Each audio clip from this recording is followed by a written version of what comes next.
Bueno, y vamos a hablar de previsiones. Fijaos, la Fundación de las Cajas de Ahorro, Funcas, revisa a la baja la estimación para el último trimestre del año. Y como yo suelo decir, queremos ser optimistas, pero siempre viene la realidad y no lo joroba. El panel de analistas económicos de la Fundación de las Cajas de Ahorro rebajaba hasta el 0,2% la previsión de crecimiento de la economía española para 2012. Al tiempo que empeoraba su estimación sobre el mercado de trabajo y auguraba una tasa del paro del 22,2% para el año que viene. Según el panel, la economía española se verá perjudicada por una nueva contracción de la demanda nacional y una menor aportación en el sector exterior, por lo que se augura una caída del 0,1% del Producto Interior Bruto en el último trimestre del año. La estimación de los analistas es que el mercado de trabajo sigue deteriorándose y la tasa de paro se eleve hasta el 21,3% en 2011 y al 22,2% en 2012. Además, el panel de expertos cree que las administraciones públicas no cumplirán con el objetivo de déficit en 2011 ni en 2012 y aumenta su previsión para el conjunto de las administraciones, que sitúan un déficit del 6,8% del PIB para este año y del 4,9% para el siguiente. Juan Carlos. Bueno, pues esta es la realidad de la que hablábamos al principio, que hablabas tú también, que efectivamente que nos baja.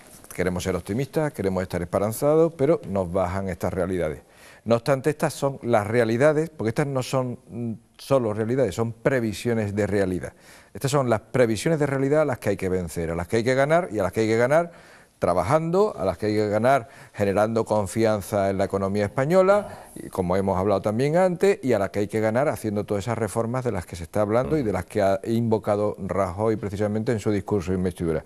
Es decir, toda esa reforma es la que debe de conducir a vencer a estas previsiones. ¿Son previsiones basadas en qué? Pues basadas en la realidad que llevamos viviendo, evidentemente. ¿Y qué es lo que nos dicen estas previsiones? Que se había hecho tan mal, que incluso la situación negativa que se preveía todavía era peor, era aún más negativa. Eso es lo que nos dicen estas informaciones y estos informes. Por cierto, informes que no solamente el de Funca, el informe también de Ernst & Young o el informe del Instituto de Estudios Económicos. Lo que no se ponen de acuerdo todos estos estudiosos, todos estos investigadores o observadores económicos, mejor dicho, es en tasar en cuánto estaría realmente el déficit de este año y en cuánto el déficit del año que viene. Razón de más para esperar todavía un poco hasta que el nuevo gobierno se haga cargo de la administración española y pueda realmente descifrarnos cuánto va a ser el déficit final del año 2011, porque en realidad no lo sabemos. En el discurso de investidura el propio Rajoy se invocaba esperanzado que solamente fueran necesarios los 16.500 millones de euros que él citó en base a las previsiones realizadas por la anterior ministra de Economía. Pero vamos, ya sabemos que se ha equivocado unas cuantitas de veces la señora exministra de Economía. Está claro. Don José. Sí, yo creo que la reforma financiera tiene que venir, no es más necesario que venir porque las entidades financieras o entidades bancarias pues posiblemente tengan un control mayor de sus propios gastos y de sus propios ingresos. ¿Por qué? Porque su negocio es hacer dinero, vender dinero, eso está clarísimo, ¿no? Que es lo que hacen los bancos.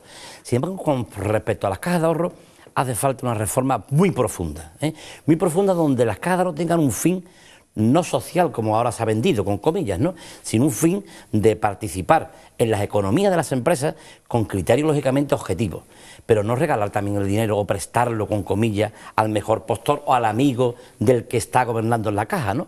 Yo he sido consejero de una caja de ahorro, concretamente en Andalucía, donde yo era miembro de la Asamblea General o de la Junta General de Accionistas, ¿no? Y cuando llegaba allí, aquí nada más que era ir a escuchar a un señor, que era el presidente, a darte un orden del día y decir en qué se gastaba aquello, porque la mayoría que tenían ellos dentro de la propia caja de ahorro es la que mandaba. Bueno, pues para eso no estaba uno estaba allí para aportar ideas, pero la idea nada más que eran beneficiar a los amigos y beneficiar a aquellos entes o aquellas entidades que él quería o ellos creían que había que hacerlo. Y cualquier gobierno de un color determinado hemos visto cómo su tabla de salvación es la caja de ahorro determinada, ¿no? Que me den el préstamo, que yo renuevo el préstamo, que incluso concretamente he conocido préstamos a determinado partido político donde le han prescrito el vencimiento del préstamo y no lo han pagado. Bueno, hablo de millones. Le han condonado parte de esa deuda. Concretamente, recuerdo un Cádiz donde, estando el señor Chávez de secretario general y era lógicamente presidente, en este caso, del Comité Ejecutivo de Cádiz del Partido Socialista, hubo con determinados socialistas de renombre, algunos ya fallecidos, donde entonces la Caja San Fernando, pues curiosamente le dio un préstamo que por no pagarlo a tiempo prescribió la acción y lo condonaron el préstamo, ¿no? Eso es vergonzoso, cuando a cualquiera vemos cómo le están hasta quitando el piso, o le quitan por no pagar la hipoteca, la vivienda o el inmueble que tienen y luego tienen que seguir pagando la hipoteca, ¿no? Esto no es de recibo y habrá que ver una reforma importante para que ayuden a las corporaciones, que ayuden lógicamente a los entes, pero bien. Porque es verdad que las corporaciones locales, que tienen mucho que decir aquí, te reciben ayuda, pero lo que hace falta luego es renueven y que le apoyen en esa ayuda económica. Pero estamos viendo que no, que ya se han cerrado en banda y en función de lo que tú me das, yo te doy. Y en función del color político que tiene un ayuntamiento, así te doy o no te doy. Así es tratado. Así es tratado. Te lo dice una persona que conoce perfectamente el paño y en función de quien está detrás de esa caja de ahorro, o hablas con el presidente de la Caja de Ahorro, te dice, pues sí, intentaré colaborar para hacer un proyecto determinado y seré socio contigo en aquel proyecto que es necesario para una ciudad o para una comunidad autónoma, pero va en función siempre del color político del que manda. Esto hay que eliminarlo y tiene que haber una reforma. ¿Se puede cambiar eso? Se puede cambiar perfectamente, ¿sí? ¿Por qué? Porque habrá lógicamente un consejo de administración que será plural y tendrá que haber un consejo de administración que haga las cosas con sentido común y viendo a quién necesita, con las cribas suficientes para ver, no el amigo de turno que tenga yo en ese consejo de administración y que informe favorablemente mi préstamo o que me lo dé o que no me lo dé. Eso es lo que hacen las cajas de ahorro, la gran mayoría de las cajas de ahorro. Lógicamente algunas están como están y algunas han caído y han quebrado como han quebrado, ¿no? Pero ese es el ejemplo de lo que tenemos. Y habrá que buscar una reforma financiera importante y sobre todo de las entidades financieras para que este país pueda prosperar con equidad. Porque esto es equidad. Esto no es que yo tenga un color mejor que el tuyo, eso será en mi casa, pero en la calle tienen que ser los dos iguales. Y esa es la fórmula que tenemos que tener y creo que el presidente del gobierno ya, que lógicamente la acaban de investir como tal, tendrá lógicamente que tomar medidas de una reforma importante de financiación de todas las corporaciones, entidades y todo aquello que vaya bajo la tutela de esas cajas de ahorro. ¿Cuántas cosas hay por hacer, Bueno, con la banca hemos topado, ¿no? Con la banca, con la gran banca, con la pequeña banca y también con las cajas de ahorros. El informe al que aludía antes Juan Carlos es de la Fundación de Cajas, de Funcas. Y ya Mariano Rajoy en sus primeras palabras ha advertido que estamos ante un año, el 2012, en el que se va a seguir hablando de fusiones. Y vamos a ver una mayor concentración todavía de los bancos y de las cajas. Y muchos de nuestros espectadores dirán, ¿pero todavía es posible? Pues sí, es posible porque siguen existiendo, a pesar de esa contracción que ha habido también del sector financiero en cuanto a la agrupación de distintas entidades financieras, pues todavía puede dar más de sí. Yo creo que en 2012 también vamos a asistir a una concentración mayor de cajas de ahorros, sobre todo de cajas de ahorros. La banca va a estar más complicado, pero sí en las cajas de ahorros. Y lo que sí necesitamos, y yo creo que Mariano Rajoy con su equipo económico, yo creo que lo va a poner en marcha desde el primer minuto, son medidas de estímulo en lo económico. Yo quería resumir un poco las medidas que anunciaba Mariano Rajoy, que iban básicamente en la ley de apoyo a emprendedores, definir un marco fiscal para las pymes y los autónomos, procedimiento de compensación automática, modificar el régimen de IVA para que autónomos y pymes no tengan que pagar el impuesto hasta que se haya efectuado el cobro, el tipo superreducido en la adquisición de vivienda y la ayuda fiscal al empleo por importe de 3.000 euros por la contratación del primer trabajador. Esto sería, a grandes rasgos, esas primeras medidas que se quieren impulsar desde el Gobierno de la Nación. Y, desde luego, en Andalucía, en nuestro territorio, también tenemos que estar muy pendientes de esas primeras medidas que estimulen desde el Gobierno central y llegando a Andalucía, la comunidad autónoma, que instrumentalicen de alguna manera una política económica que sea acorde con lo que esperamos también nosotros en los próximos meses. Ángel. Sí, sin duda alguna, un exceso de actores en el mercado financiero, ¿no? Como hemos visto, yo coincido con él en que el 2012 tiene que ser todavía un periodo de transición y de reforma financiera importante y de fusión, no solo de cajas, yo creo que de banco incluso. Pues creo que hay bancos pues demasiado pequeños, sin maniobrabilidad a la hora de determinadas cuestiones que suponen un lastre para el sector financiero en general y por tanto yo creo que esa reforma financiera tiene que ser importante y no simplemente un lavado de cara.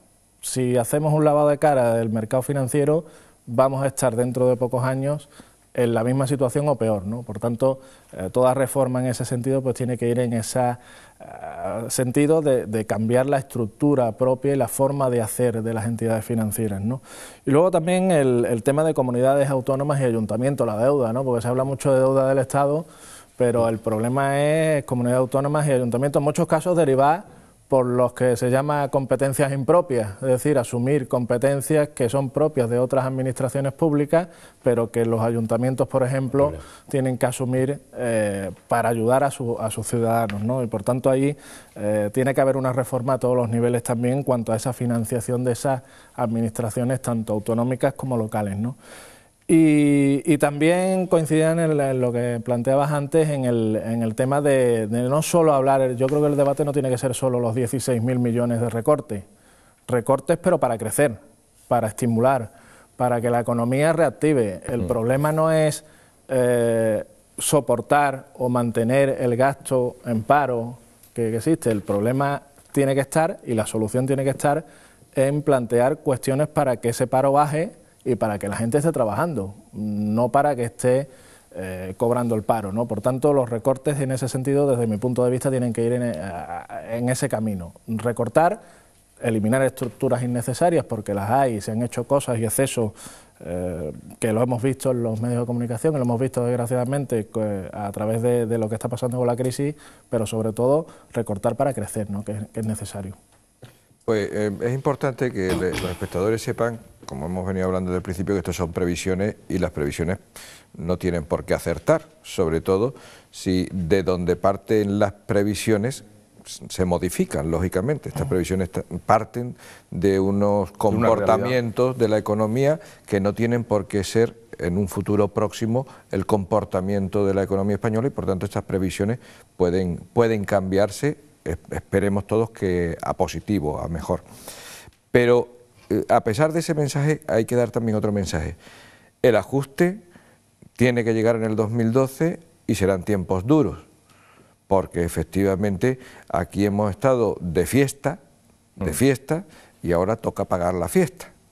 Y nos va a tocar pagar la fiesta de la forma más dramática que se está viendo en la forma del desempleo, en la forma del paro, que es lo que está haciendo la economía y los sectores productivos, expulsar parados. Se verá también en las propias empresas, que ajustarán plantilla e invertirán menos, aguantarán más sus ahorros, sus propios fondos propios. Se advertirá también en las administraciones a todos los niveles, desde la estatal, autonómica, provincial y local. Es decir, todo esto lo vamos a ir viendo. Y toca corregirse. Sí, pero hay en el 2012 toca corregirse. Que ha vivido más de fiesta que otros, ¿eh? Sí, bueno, desde luego, es que, claro, sobre todo los equipos de gobierno anteriores, claro, claramente. Da la impresión de que íbamos todos en Porsche y Ferrari. Nos toca pagarle la fiesta a ellos. En España la han pasado muy mal en los últimos años muchas familias, ¿eh? Pasa que ahora ya están tocando fondo, ¿eh? ¿Sabes una reforma que tiene que haber, creo que tiene que ser clave? Que los promotores de esa fiesta salen impunes muchas veces y no solo tiene que haber una responsabilidad política, sino también de esos fondos que se han destinado mal y que se han despilfarrado, ¿no? Y hay que hablarlo claro, porque al final se han despilfarrado y se han robado. Es que lo de despilfarrar da la impresión de que has gastado de más, claro, pero hay en cuestiones menos importantes, pero es que han desaparecido. Pero hay una responsabilidad penal, ¿no? Pero cuando se habla únicamente de despilfarro, solo a lo mejor puede haber una responsabilidad política. Yo creo que tiene que haber una responsabilidad social, porque al final el ciudadano de a pie es el que va a pagar todo ese dinero que se ha tirado, ¿no? Y sobre todo creo que hay que cumplir lo que se dice y sale en el boletín oficial, tanto del BOJA como en el boletín oficial del Estado.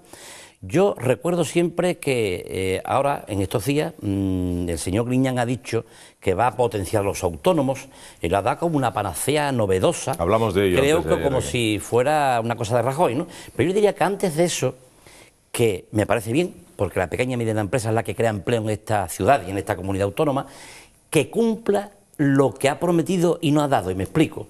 En la Bahía de Cádiz existió un plan que se llama el Plenca, que era una ayuda de 1 millón de pesetas, de las antiguas pesetas, para creación de empleo por cada trabajador. Ha dejado pendiente de pagar cerca de 19 millones de euros, que no se ha pagado, no hay dinero y se ha perdido. Cuando la gente contrataba personal y no recibía la ayuda, pues despedía al trabajador. Pero es que posteriormente el pecado es más grave. Prometió y lo tiene en el boletín y no paga las ATIPE, que son unas ayudas a las empresas pequeñas y medianas, que era por todas las zonas más deprimidas de Andalucía, Granada, Jaén, Sevilla, Cádiz. Pues no se ha pagado, están pagando todavía algunas ATIPE del año 2008 y parte de 2009, hasta la fecha que estamos en el 12 prácticamente, ni se le ve ni se le espera. ¿Cómo usted, que no ha cumplido con lo que ha dicho, y la gente, las empresas, el empleador pequeño, ha echado a la gente porque no tiene trabajo para ellos y no le han prometido, no le han pagado la ayuda que iban a tener? ¿Van a creer en él, en lo que venga? Yo creo que lo principal de un político tiene que ser que lo que se diga lo cumplan y que la empresa tenga facilidad de manejo con esa ayuda para poder, de alguna manera, estar amarrado al empleador y, lógicamente, con el empleado. Eso es lo que crea empleo, pero una promesa formal y seria y creíble. Lo demás, la gente no cree en nada como no lo vean. Y en Andalucía no se ha visto nada, ¿eh? Yo creo que se va a mirar con lupa esas primeras medidas en lo económico del gobierno de Mariano Rajoy, sobre todo el aligeramiento que se ha dado a conocer por parte del propio Rajoy, el aligeramiento de la estructura en distintos departamentos y en distintas administraciones relativas al gobierno central. Yo creo que se va a mirar con muchísimo detalle, porque habrá comunidades autónomas, sobre todo la nuestra, la andaluza, que es la que más nos interesa, que a lo mejor tengan que seguir ese ejemplo en aligeramiento administrativo de lo que tiene ahora mismo en marcha. Bueno, pues continuamos en un día como hoy. Vamos a ver, estamos inmersos, estamos respirando ya Navidad desde hace ya unas semanas. Lo que ocurre es que es una Navidad diferente. Yo noto una Navidad diferente, distinta. Hay alegría, pero no sé, yo supongo, me atrevo a vaticinar que Papá Noel viene con el mismo traje que el año pasado, no ha cambiado. Los renos, si había alguno que le tocaba jubilar, seguramente que no se habrá jubilado. Los Reyes Magos, que vienen diferentes. Estamos hablando de unas Navidades, yo creo que a la baja, no lo sé, no me atrevo a vaticinar del todo que haya menos alegría, pero el caso es que Almudena nos habla de ello. Los pequeños y medianos comercios de Andalucía han perdido más de 500 millones de euros de venta en los 2 últimos años, pasando de 10.700 millones de facturación a 10.500 en 2002 y a una previsión de 10.200 millones al cierre de este ejercicio. Pese a que prevén una recuperación durante la Navidad, las previsiones no son nada halagüeñas, ya que los andaluces rebajan su gasto de cara a esta fecha. Los consumidores recortarán su gasto esta campaña de Navidad por 4º año consecutivo, con un presupuesto medio de 540 euros por persona, lo que supone un 17% menos que en el pasado ejercicio. El informe también señala que los andaluces se sitúan por debajo del gasto de la media nacional, que también baja un 17% con respecto a la Navidad anterior. En Andalucía, al igual que ocurre en el conjunto del país, el gasto medio por ciudadano no ha parado de bajar y en el caso de la región ha descendido de los 794 euros de media por ciudadano a 540, lo que supone un descenso del gasto de un 32%. Se destinará un 14% menos a la compra de lotería, con una media de 100 euros, lo que supone que entre el sorteo de Navidad y el niño se comprará de media 5 décimos por persona. El estudio pone de manifiesto la difícil situación que atraviesan miles de familias en el país, que por 4º año consecutivo deben recortar sus gastos en esta época debido a los problemas económicos que se padecen. Pues vamos a darle la palabra al portavoz de la UCA, a Miguel Ángel Ruiz. Sí, pues previsión nuevamente. Se suele acertar en las que hacemos, desgraciadamente esperemos que nos equivoquemos en esta, pero desgraciadamente pues todo parece indicar una bajada importante de todas las partidas, un 17%, ¿no? Incluida la lotería, que era la tabla de salvación para muchos ciudadanos en los años anteriores, ¿no? Todas las partidas bajaban, alimentación, ocio, compras, regalos, los juguetes se quedaban más o menos en cuanto a la misma previsión de gastos, pero siempre la lotería subía. Y este año, pues incluso hasta la lotería, entre los que me incluyo que no he comprado a esta altura de la noche, ya no me va a tocar la lotería mañana, o sea que ya sé el resultado que voy a tener, pues el que hasta esa partida ha bajado, ¿no? Por tanto, la economía no está para fiestas, como decíamos anteriormente, y bueno, complicaciones, ¿no? Esperemos que nos equivoquemos y que a lo mejor sea el gasto superior, porque yo siempre lo digo, mensaje que tiene que dar una asociación de consumidores no es negativo siempre, de no gaste, no gaste. Gasta consecuentemente, conscientemente, de una forma real.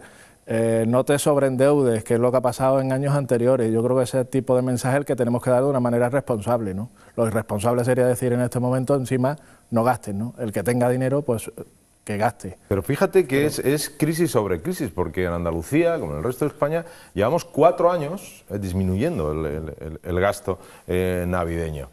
O sea, que lo llevamos pasando mal. Esa fiesta que yo no la he vivido. Pregúntale a los comerciantes. Hablabas tú antes de la Navidad, que parecía distinta y tal. Mira, hace un frío que pela, ¿sabes? Hace un frío que pela. Estamos teniendo una Navidad y además por fuera y por dentro, que es lo malo, ¿no? Y hace un frío que pela. Tú pregúntale a los comerciantes que han perdido más de 500 millones en venta en los 2 últimos años. A los comerciantes andaluces, ¿eh? Tú pregúntale, yo qué sé, a los jugueteros en Andalucía, que también han ido perdiendo. Tú pregúntale a cualquiera de estos sectores que viven del consumo interior. Todos han ido perdiendo. Acuérdate, hablábamos cuando el famoso puente de la Constitución, tan larguísimo y tal, ¡oh sorpresa!, que no se habían cumplido las expectativas. ¿Por qué? Pues porque a ese puente no lo consume el turista italiano, ni británico, ni alemán. Lo consume el turista de interior, el turista del país. Pero es que no había estadísticas tan malas registradas. Claro, y como el turista del país, es decir, el españolito, lo que está es encogido, de frío por fuera y de frío por dentro en la cartera, pues no gasta.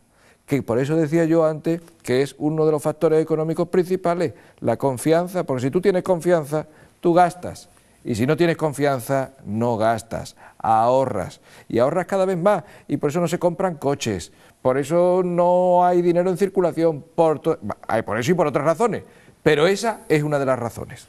Juan Carlos, algunas voces maledicentes dicen que en Belén y en Laponia han puesto en marcha un ERE. Y yo creo que va a afectar Haces un ERE al señor. En los nacimientos de muchos hogares andaluces ayer. Yo creo que van a empezar a quitar figuritas. Están los reyes sin camellos, macho. Están quitando figuritas y Papá Noel ha entrado de intruso, ¿no? Me vais a dejar que nos lo tomemos así un poquito en broma, porque estamos en las perdonadnos, fechas, amigos, pero si no le echamos una gotita de estamos en las fechas que estamos, pero realmente el panorama lo estamos notando todos estos días. Las comidas y las cenas de empresa han descendido de una forma alarmante. Bueno, hablar de cestas de Navidad a estas alturas, ¿quién se acuerda, ¿no?, de aquellas cestas de Navidad? ¿Qué madre mía, ¿qué palabras aquellas? Ha bajado muchísimo. Los agasajos, los regalos a gente con la que colaboras habitualmente. Bueno, todo eso casi ha desaparecido, pero es que las cifras de consumo han descendido también de una forma alarmante. Hablamos justo después del puente de la Inmaculada y la Constitución, hablábamos de las cifras del turismo y realmente Luciano Alonso, el consejero de Turismo, decía que realmente habían sido unas cifras malas, que se esperaba otra cosa del puente de la Inmaculada, a pesar de tener una temperatura extraordinaria en puntos de Andalucía con 20 y 20 y tantos grados de temperatura, en muchas partes de la comunidad. Realmente estamos en unas Navidades difíciles, muy difíciles, y esperemos que este descenso en el consumo no sea el anticipo de lo que tiene que venir en los próximos meses. Necesitamos algo para mejorar. Sí, yo también he notado, sobre todo en la ciudadanía, la sociedad civil, cómo el pesimismo económico la ha llevado a que no tiene ilusiones. Es lo más importante de aquí, ¿no? La gente antes ilusionaba para pasear por el comercio y las grandes superficies, comprar, ver los nacimientos. O sea, vemos que incluso las grandes superficies están prácticamente vacías. La gente va a lo imprescindible.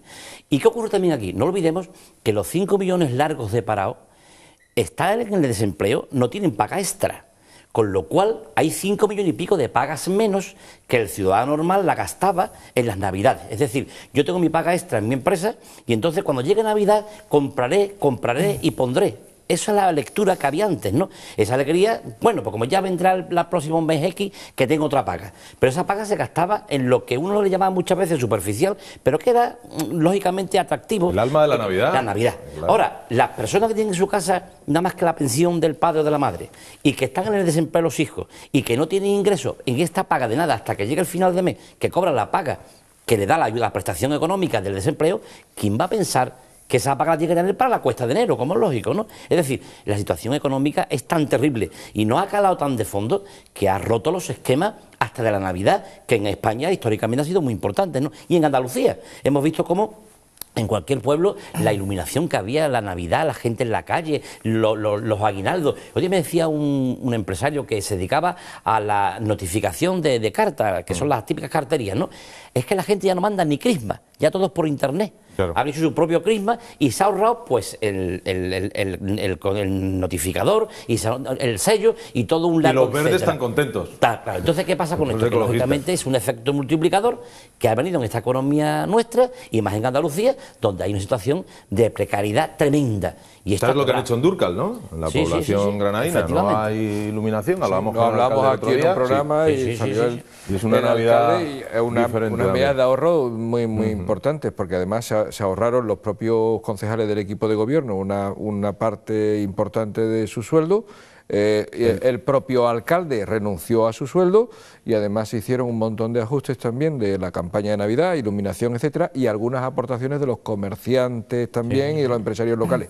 Con todo eso han hecho un fondo y han facilitado que muchos desempleados, no me acuerdo ahora mismo el número exactamente, pero era un número importante, significativo para aquella población que es pequeña, pues que pudieran tener un sueldo. un sueldo en estas fechas. Pero un sueldo, o sea, sueldo. es que estamos hablando de lo mínimo que se despacha. ¿Para qué? Pues para poder pasar estos días.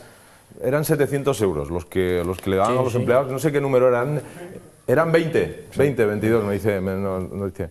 20 empleados. Pues porque hay gente que no tiene, claro, no tiene absolutamente para nada. En estas fechas, creo que estoy diciendo... ¿cómo le explicas tú a tus hijos, de verdad? Ahora vamos a dejarnos de política, vamos a hablar. ¿Cómo le explicas a tus hijos que no le vas a comprar nada? ¿Cómo le explicas a tu hijo, no podemos hacer lo que hicimos el año pasado? Y te dice, papá, me vas a comprar, papá, ¿por qué no? ¿Qué le dices? No tienen lectura, desgraciadamente. ¿Qué es lo que dice José Blas? Muy difícil. Es que hay muchas familias en Andalucía, muchas familias viviendo pues de la pobre pensión que le puede quedar al padre o a la madre. Es que hay muchas personas que ni siquiera tienen ya el subsidio de desempleo, que es que lo han agotado, porque son parados de larga duración. Perdona, es más, la ley de dependencia que se crea por el gobierno socialista pensando que iba a ser la panacea también para ayudar a esas personas necesitadas, la gente está renunciando a la ayuda física de la persona, porque la ley de dependencia contempla que alguien vaya a tu casa, te ayude un par de horas, ayude a la persona mayor, a esa persona que está sola, pues le quitan físicamente a la persona y perciben la familia el dinero. Se entiende que es para trabajar y ayudar en ese enfermo. Bueno, pues no es para gastarlo por la necesidad que tienen. Claro. Se gastan esa ley de dependencia en los gastos corrientes de tu casa. O que venga mi hija a ayudarme y yo le doy el con dinero. Lo cual, porque... a la persona que te ayuda ya no la tienes y encima tiene esa persona enferma, una carga, postrada, porque no tiene la ayuda real que debe tener, ¿no? Esto es muy triste, ¿eh? Por utilizar el dinero que lo que entre, bien entra, ¿no? Sí, hay muchísimos casos. Vamos a hacer la última pausa del programa. Regresamos de inmediato. Estamos en Facebook, estamos en Twitter. Ahora mismo podéis dejarnos vuestros comentarios, que mañana yo muy gustoso los comento el próximo día, ¿de acuerdo? Volvemos enseguida. Hasta ahora mismo.